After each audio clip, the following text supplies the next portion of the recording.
विकसित भारत 2047 का जो संकल्प प्रधानमंत्री नरेंद्र मोदी ने लिया है उसे साकार करने के लिए यह बजट प्रस्तुत किया गया है, कहा राजकुमार चाहर।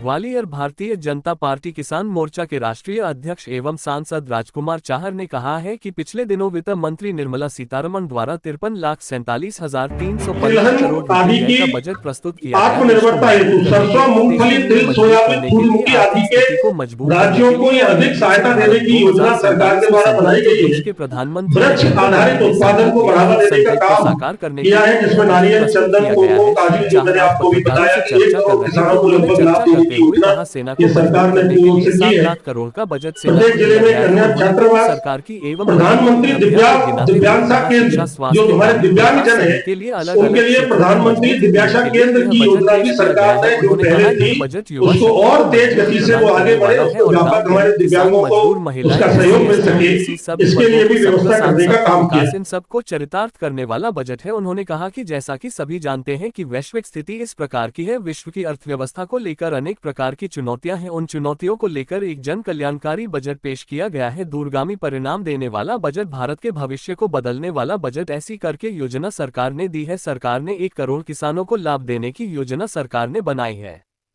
वार्ता प्रारंभ करता हूं। देरी से आना हुआ, जाम के कारण, हाईवे पे जाम था।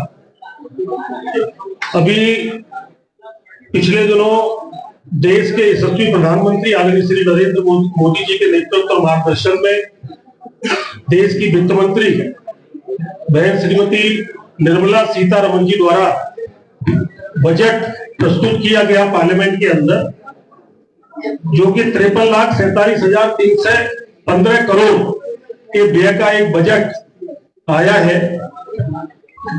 देश को मजबूत करने के लिए, देश की नींव को मजबूत करने के लिए, देश की आधारभूत संरचनाओं, आर्थिक स्थिति को मजबूत करने के लिए और एक विकसित भारत 2047 का जो संकल्प देश के प्रधानमंत्री आदरणीय मोदी जी ने लिया है, उस संकल्प को साकार करने के लिए ये बजट प्रस्तुत किया गया है। सेना के क्षेत्र में, क्योंकि पिछले दिनों आपने देखा कि ऑपरेशन सिंदूर पाकिस्तान में किया गया और सेना को मजबूत करने की प्रथम प्राथमिकता नेशन फर्स्ट, तो उसके लिए सर्वाधिक 7 लाख करोड़ का बजट वो सेना के लिए दिया गया है।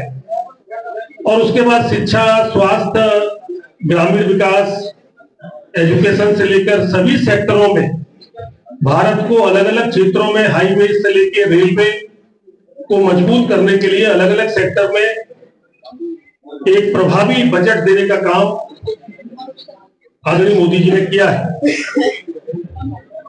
यह बजट युवा शक्ति को एक दिशा देने वाला, युवा शक्ति से प्रेरणा से उत्प्रोत है, नारी शक्ति को मजबूत करने वाला और गांव, गरीब, किसान, मजदूर, महिलाएं, एससी, ओबीसी, सबका साथ सबका विकास, इसको चरितार्थ करने वाला बजट हम सबके सामने ये प्रस्तुत किया गया है। पिछले दिनों 350 से अधिक रिफॉर्म्स किए गए हैं। देश के प्रधानमंत्री आदरणीय मोदी जी ने लाल किले की प्राचीर से 2025 में 350 से अधिक रिफॉर्म्स जो अलग अलग सेक्टर में किए गए हैं, तो एक रिफॉर्म्स एक्सप्रेस इसको कह सकते हैं कि अलग अलग सेक्टर में हम रिफॉर्म्स करें और देश को तेज गति से आगे ले जाने का काम करें। आप सब जानते हैं, सब परिचित हैं कि वैश्विक स्थिति इस समय किस प्रकार की है, विश्व की अर्थव्यवस्था और उसको लेकर अनेक प्रकार की चुनौतियां हैं। इन चुनौतियों के समय पर एक लोक लुभावन बजट के स्थान पर एक जन कल्याणकारी बजट, दूरगामी परिणाम देने वाला बजट, भारत के भविष्य को बदलने वाला बजट, ऐसे करके एक योजना सरकार ने दी है। अभी आपने देखा होगा कि किसानों के लिए पिछली बार अनेक सारे फैसले किए गए। मध्यम वर्ग के लिए 12 लाख रुपए तक का स्लैब कर दिया गया और सारे चीजें भी की गई थी। जीएसटी में भी सुविधा देने का काम किया। अभी जो हमारे किसान हैं उनके लिए जो काजू, जो नारियल, कोको, ऐसे फार्मर्स को करीब 1 करोड़ किसानों को लाभ देने की योजना इस बार सरकार ने बनाई है।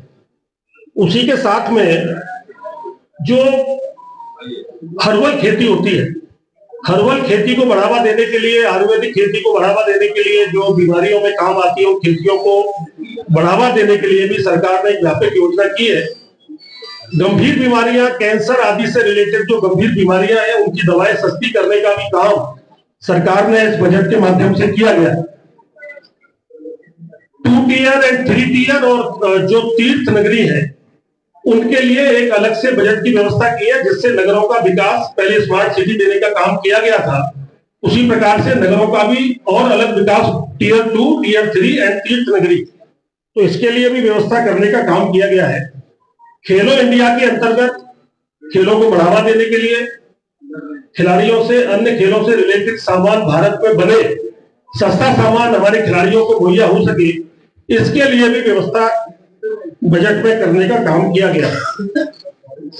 वहीं पर युवा शक्ति के लिए अनेक प्रकार के एजुकेशन क्षेत्र में, एजुकेशन को रोजगार से जोड़ना, रोजगार से उद्यम को जोड़ना और उसके साथ सरकार के साथ एक सेतु का काम करना, तो इसके लिए होटल मैनेजमेंट से लेकर अनेक प्रकार के संस्थाओं को बढ़ावा देने के लिए भी कौशल विकास को बढ़ावा देना, एजुकेशन भी हो तो उद्यमता के साथ, कौशल विकास के साथ हो, जिससे हमारा नौजवान सीखने के साथ साथ आगे बढ़े, कौशल के क्षेत्र में वो डेवलप हो, रोजगार परक उसको रोजगार मिल सके, इसके लिए पढ़ाई की व्यवस्था करने का भी काम किया गया है। इसी के साथ एमएसएमई क्षेत्र को मजबूत करने के लिए, क्योंकि एमएसएमई एक ऐसा क्षेत्र है जहां लघु उद्योग के माध्यम से व्यापारियों को डेवलपमेंट के साथ उद्योग और उसमें रोजगार के अवसर अनेक प्रकार के मुहैया होते हैं, तो इसी प्रकार एमएसएमई क्षेत्र में भी 10,000 करोड़ की अलग से व्यवस्था करने का काम किया गया है।